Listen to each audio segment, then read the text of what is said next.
삼국지를 아는 사람이라면 누구나 제갈량이라는 이름을 들어본 적이 있을 겁니다. 그런데 우리가 소설이나 드라마에서 본 그 모습이 진짜일까요? 실제 역사 속의 제갈량은 어떤 인물이었을까요? 놀랍게도 우리가 알고 있던 것과는 상당히 다른 면모가 있었습니다. 제갈량은 당시 최고의 전략가 중 한 명으로 여겨졌습니다. 36개에 대한 해설서를 남겼고 그의 일생을 둘러싼 수많은 전설들이 전해져 내려오죠. 손자병법의 저자와 견줄만한 인물로도 평가받았지만 실제로는 군사 작전보다는 정치와 행정 분야에서 더 큰 재능을 발휘했습니다. 그의 뛰어난 능력은 비교적 은둔하며 지내던 시절에도 널리 알려져 있었습니다. 그래서 사람들은 그를 웅크린 용이나 잠자는 용이라고 불렀죠. 그는 변화무쌍한 법률가였고 흰 하기 깃털로 만든 부채를 손에 들고 도교식 의복을 입은 모습으로 자주 묘사되었습니다. 그는 지역 유력층들의 부패한 관행에 굴복하지 않고 엄격하면서도 공정하고 명확한 법률 체계를 만들어냈습니다. 지역 주민들은 그의 덕을 기리기 위해 사당을 세웠고 이는 역사적으로 오랫동안 보존되어 왔습니다. 그런데 적벽대전에서는 생각보다 작은 역할만 했다는 사실이 흥미롭습니다. 그는 바람의 방향을 예측하거나 소환하지 않았고 화살을 빌려오는 유명한 계략도 실제로는 사용하지 않았습니다. 제갈량과 주유 사이에는 소설에서처럼 치열한 경쟁 관계가 없었어요. 제갈량은 주유의 장례식에도 참석하지 않았습니다. 그의 진정한 장점은 행정 업무에서 보여준 기획력과 실행력이었죠. 제갈량의 조상들의 이야기도 흥미롭습니다. 제갈량의 아버지 제갈규는 태산군에서 보좌관으로 한나라 조정에서 복무했고 그들 가문은 상당한 영향력을 가진 것으로 알려져 있었습니다. 제갈량은 서기 181년에 태어났지만 어머니는 그가 3살 때 세상을 떠났고 아버지도 12살 무렵 돌아가셨습니다.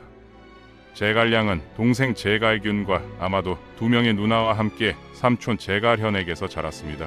누나들은 그 지역의 유명한 가문들과 결혼했고 많은 친척들이 있었어요. 제갈현은 유표 휘하의 관리로 일했지만 195년 유표가 죽은 후 그들 모두는 쫓겨나서 등연 남양군의 융중이라는 곳에서 살게 되었습니다. 그는 산동성의 고향에서 인기 있던 민요를 즐겨 부르는 키 큰 청년이 되었습니다. 밭을 갈며 소박한 농부의 삶을 살았지만 끊임없이 높은 이상을 그려내는 노래를 부르며 학문을 위해 그 지역을 돌아다녔어요. 그는 자신을 과거의 유명한 현인들이나 뛰어난 군사 지휘관들과 비교하는 버릇이 있었습니다. 영향력 있는 지역 인사들과 어울리기 시작하면서 상황이 바뀌었습니다. 옥수와 석광원, 서서 등과 만났고 곧 맹공명과 석도원도 이 모임에 합류했어요. 제갈량은 한때 동료들에게 자신이 장내의 사령관이나 관리로 일할 것이라고 말했지만 세 사람이 미래 계획에 대해 물었을 때는 침묵을 지켰습니다. 이때 그는 제갈량을 잠자는 용에 비유한 사마휘도 만났습니다. 그가 나중에 친구가 된 다른 유명한 지식인으로는 방통의 삼촌인 방덕공과 황승원이 있었어요. 황승원은 제갈량에게 저에게는 누런 머리에 검은 피부를 가진 못생긴 딸이 있지만 그 아이의 재능은 당신과 같을 겁니다 라고 말했고 제갈량은 황월영과 결혼했습니다.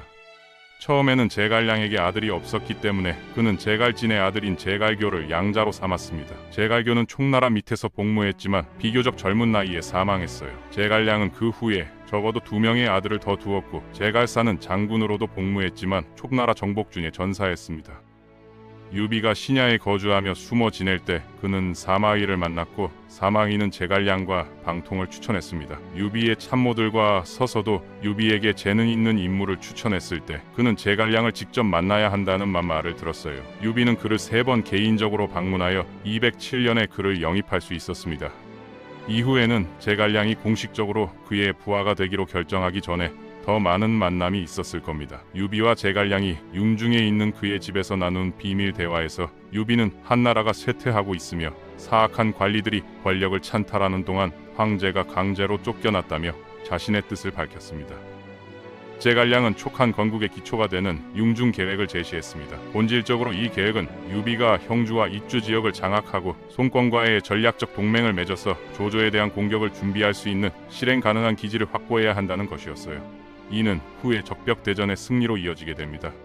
적벽대전 이후 제갈량은 군사 중랑장으로 임명되어 영능군과 장사군을 다스리는 책임을 맡았습니다. 이 시점에서 그들의 주요 초점은 군대의 자금을 지원하기 위한 세금을 징수하는 것이었어요. 그는 유비의 입주 점령 동안 많이 참여하지 않았고 과후, 장비와 조응과 함께 형주를 돌보기 위해 남겨졌습니다. 유비가 총나라의 황제가 되었을 때 제갈량은 승상 겸 사례교위로 임명되었어요. 새로운 오나라와의 관계가 악화되면서 이릉대전이 벌어졌고 유비는 육손에게 패배했습니다. 유비는 백제성으로 후퇴한 후 제갈량을 불러 임종을 맞이하며 당신은 조비보다 10배 더 재능이 있으니 국가를 안정시키고 위대한 사명을 달성하라고 유언을 남겼습니다. 유선이 왕위에 올랐을 때 제갈량이 그를 폐위시키지 않았다는 사실이 그의 충성심을 보여줍니다. 제갈량은 무향후라는 칭호를 부여받고 재상직을 맡았으며 곧 입주목이 되었어요. 이는 촉한의 영토 대부분을 포함하는 지역으로 재상으로서 관료들을 직접 관리하고 자사로서 일반 사람들을 관리한다는 것을 의미했습니다. 즉 모든 국가 업무는 제갈량의 손에 있었어요. 독립적인 부하들이 있는 그의 독립적인 사무실은 그 권한이 황제의 권한과 상대적으로 분리되어 있다는 것을 의미했습니다. 유선은 섭정으로서 제갈량을 아버지 같은 존재로 대했고 제갈량의 모든 사안은 제갈량이 직접 처리했습니다. 이러한 배치는 제갈량의 죽음까지 계속되었습니다. 제갈량은 가난이 만연했고 익주에 부유한 가문들이 사치스러운 삶을 살았다는 것을 알고 있었어요. 이전 정부의 제한 없이 절실히 필요했던 경제적 정치 개혁을 통해 상류 계층의 착취를 막았습니다. 제갈량은 그의 정책의 핵심 가치가 모든 사람들의 삶을 안정시키고 개선하는 것이라고 분명히 했어요. 부패한 관리들이 숙청되고 농민에 대한 세금이 낮아졌으며 귀족의 권력 남용에 대한 제한이 가해졌습니다. 둔전 시스템이 광범위하게 사용되어 식량 생산량이 엄청나게 증가했어요. 이는 많은 농업 제방의 재건 및 수리로 더욱 촉진되어 촉한이 미래의 군사 활동을 유지할 수 있었습니다. 소금, 비단, 강철 마이너스 이 세 가지 촉한 지역에 주목할 만한 제품은 그의 추천으로 제갈량의 관심을 끌었어요. 유선은 관리를 전문으로 하는 부서를 설립했고 왕년과 장의가 이를 지휘했습니다. 이로 인해 소금 생산은 순도가 높아져 정부의 중요한 수입을 창출했고 포원이라는 유명한 지역 금속 세공인이 강철 무기 제작 기술을 개선했습니다. 비단 생산도 크게 성장했고 성도는 곧 비단의 도시로 알려지게 되었습니다. 촉한 정권이 끝날 무렵에는 국고에 20만 필의 비단이 축적되었고 800그루의 뽕나무가 누에 먹이로 사용되었어요. 한나라 말기는 화폐 시스템이 붕괴되어 심각한 혼란에 빠졌기 때문에 제갈량은 국경 내에서 새로운 통화를 성공적으로 시행하고 유통할 수 있었습니다. 재상의 직접 통치와 법치주의는 제갈량의 유산에서 두 가지 중요한 정책이었습니다. 그는 부유한 가문의 권력을 제한하는 엄격하지만 공정하고 투명한 법률로 법과 정책을 제정했어요. 법전은 장관과 함께 제갈량이 작성했고 고위층인 이엄을 처벌하는 법적 명령을 충실히 지켰으며 심지어 자신에게도 처벌을 내렸습니다. 수년 동안 제갈량은 엄격하고 금욕적인 생활 방식으로 모범적인 도덕률을 고취했어요.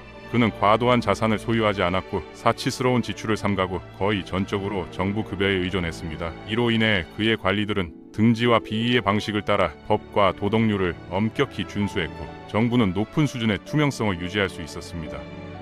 교육과 인재 모집은 그가 매우 주의를 기울인 또 다른 정책이었습니다. 그는 학습 장려의 권학 종사직을 만들었고 많은 유교 교과서를 보관한 석실이라는 훈련 시설을 만들었어요. 많은 권학당도 성도와 전선에 세워졌으며 그곳은 토론의 장소로 기능하여 인재를 모집했습니다. 삼국지의 저명한 역사가인 진수도 이곳에서 연구했어요. 그는 남중의 남만이 유비의 죽음을 반란의 기회로 삼았을 때 초고 동맹의 중요성에 동의했어요. 제갈량은 군대를 보내지 않고 대신 동맹을 재건하는 데 집중했습니다. 그는 선물과 함께 등지를 보내 오나라와 평화를 맺은 다음 두 나라 사이의 관계를 개선하기 위해 정기사절을 임명했습니다. 남부 지역 시족 용계, 주포와 맹획이 촉한 원정대가 남쪽으로 진군할 때 많은 도시를 장악했어요. 마속은 군사를 진압하기보다는 오랑캐의 마음을 얻어 지지를 모으기 위해 제갈량을 제안했고 이 조언은 받아들여졌습니다. 제갈량은 유명하게도 반란군 지도자 맹획을 7번이나 붙잡았다가 그가 진정으로 항복할 때까지 풀어주었습니다. 이제 때가 되었어요. 위나라에 대한 대규모 침략을 준비하기 위해 그는 한중으로 이사했고 첫 번째 출사표를 썼는데 그 안에는 위나라를 침략하는 이유와 통치 방법에 대한 개인적인 조언이 포함되어 있었습니다. 228년에서 234년까지 제갈량이 총 5번의 북벌을 시작했지만 모두 실패했어요. 첫 번째 캠페인에서 조은과 등지의 미끼 부대는 천수군에서 조진과 곽회에게 패배했고 마속은 장합에게 패배했습니다. 가정에서 제갈량은 한중으로의 완전한 후퇴를 명령했고 마속을 처형하고 실패에 대한 모든 책임을 졌어요. 두 번째 캠페인은 1000명의 병력으로 진창성을 용감하게 방어한 학소에 의해 중단되었습니다. 세 번째 캠페인은 성공적이었어요. 진식은 건의 전투에서 승리를 거두었고 그 후 무도와 은평군을 정복했습니다. 제갈량은 군대를 이끌고 진식을 지원하여 곽회가 후퇴하도록 강요했고 위연은 곽회와 비요를 물리칠 수 있었습니다. 이는 조예가 촉에 대한 대규모 침략을 시작하도록 했지만 결국 후퇴 명령을 내릴 수밖에 없었습니다.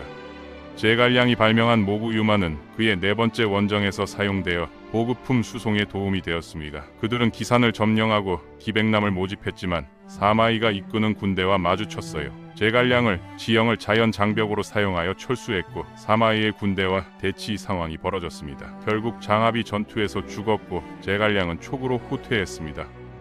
5차 원정은 234년에 오장평원에서 결정되었어요. 10만 명의 촉한 부대가 행군한 후 평원에 진을 쳤고 제갈량은 매우 거대한 저장시설을 건설했습니다. 그는 둔전 시스템과 개량된 모구유마를 사용하여 공급 라인을 늘렸고 곧 사마이와 소규모 접전을 벌인 후 전투는 교착 상태가 되었어요. 제갈량은 사마이를 여러 번 조롱했고 심지어 여성용 액세서리와 의류를 보냈지만 그는 공격하지 않았습니다. 제갈량은 크고 작은 군사 문제에 모든 에너지를 소진했고 이는 그의 건강에 부담이 되었어요. 100일 후 그는 결국 중병에 걸려 53세의 나이로 캠프에서 사망했습니다. 그의 부하들이 떠난 후 진영을 불태우고 후퇴한 사마이는 민간인들로부터 라이벌의 죽음을 듣고 추격을 하도록 군대를 보냈습니다. 강유와 양이가 병사들을 이끌고 돌아서 전투 준비를 했을 때 사마이는 조심스럽게 함정이라고 두려워하며 후퇴했어요. 이때 민간인들이 죽은 제갈량이 살아있는 사마이를 겁먹게 한다는 속담을 만들어냈습니다. 전반적으로 북부 원정대는 몇몇 저명한 위나라 장군을 죽이고 2개의 작은 군을 함락시켰지만 군대를 지휘하는 데 있어 전략적 목표를 달성하지 못했어요. 험난한 지형과 강력한 적들이 그의 실패를 초래했습니다. 그는 훌륭한 군사 조직가였지만 뛰어난 군사 지휘관은 아니었어요. 하지만 그는 3가지 이유 때문에 어쨌든 계속 밀어붙였습니다. 그는 진심으로 한나라를 복원하고 싶었기 때문에 궁극적인 목표를 포기하지 않았어요. 위나라와의 전쟁이 계속되었고 계엄령이 유지되었으며 귀족을 통제하는 데 익숙해졌습니다. 결국 촉은 삼국 중 가장 약했기 때문에 선제 공격을 통해 영토를 확장하는 동안 침략 가능성을 줄일 수 있었어요. 그의 유언에 따라 그는 정군산의 간소한 무덤에 묻혔고 값비싼 재료나 사치품이 없는 간소한 장례식이 치러졌어요. 그의 사후 사람들은 그의 거주지를 조사했지만 사치스러운 자산이 없다는 것을 발견했습니다. 이는 그가 금욕적인 삶을 살았다는 그의 이전 주장을 입증했고 지역 주민들은 처음에 그의 죽음을 깊이 애도했습니다. 저희는 좋은 영상으로 곧 다시 찾아뵙겠습니다. 삼국시대 시청해주셔서 감사합니다. 마지막으로 구독과 좋아요 그리고 알림 설정까지 부탁드립니다.